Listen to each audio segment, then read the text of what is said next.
You won't believe this. Rachel Reeves, the chancellor who recently imposed one of the most onerous inheritance tax hikes on ordinary Britons in history, is now herself under fire. A Supreme Court seizure order has been issued against her own inherited assets. And the timing couldn't be more ironic.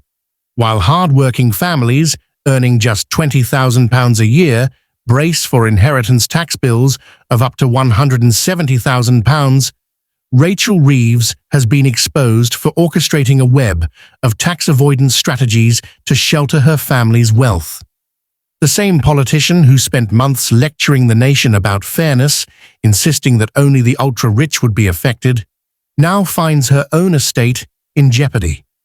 Insiders reveal that Reeves established offshore vehicles, shifted property holdings into family trusts, and rerouted pension funds, all designed to dodge the very inheritance tax bombs she planted under millions of UK households.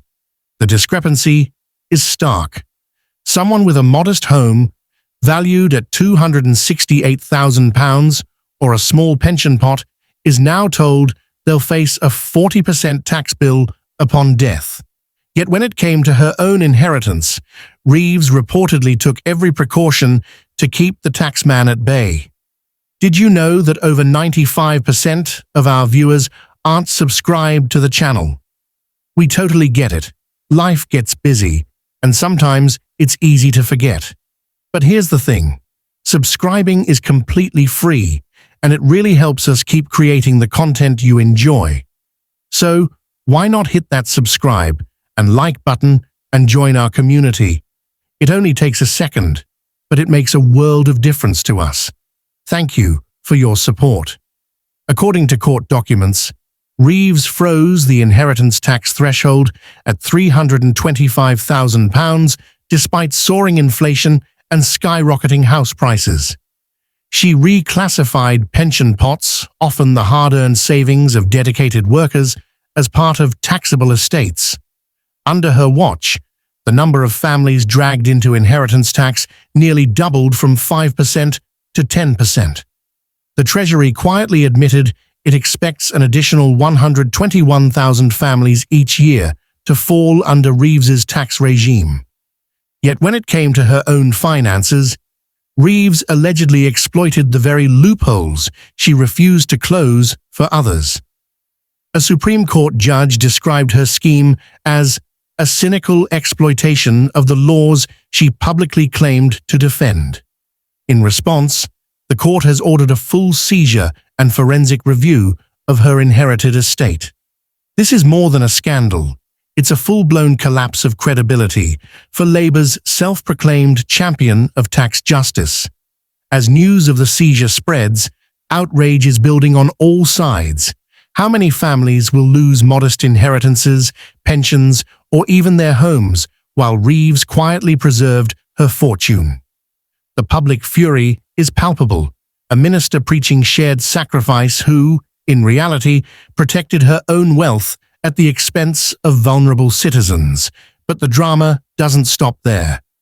In another explosive development, Sir Keir Starmer, once hailed as the voice of reason in British politics, has been left red-faced after his camp's attempt to discredit Errol Musk, father of tech magnate Elon Musk, backfired spectacularly. Errol appeared on GB News to denounce Britain's growing censorship and political decay, calling out a recent imprisonment over a simple tweet.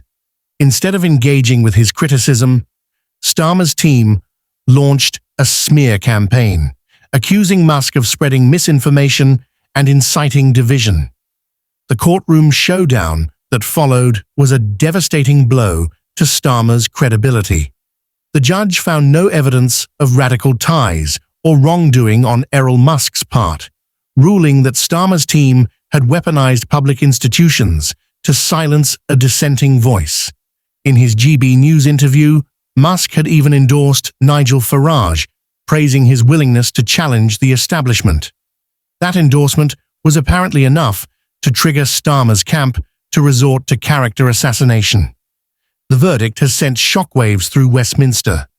Public trust in Starmer's leadership is crumbling as voters witness what looks like a coordinated effort to stifle free expression. Meanwhile, Errol Musk emerged from the ordeal strengthened, having stood his ground and exposed the lengths to which political elites will go to suppress inconvenient truths.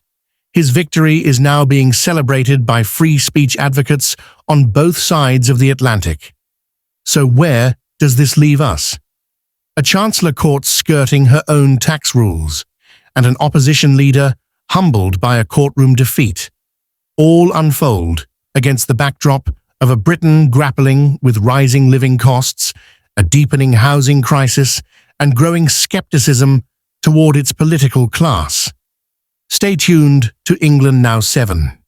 As we continue to cover these developments, it seems that, whether in matters of tax or free speech, the wheels of justice roll in unexpected ways, and the powerful are finally being held to account.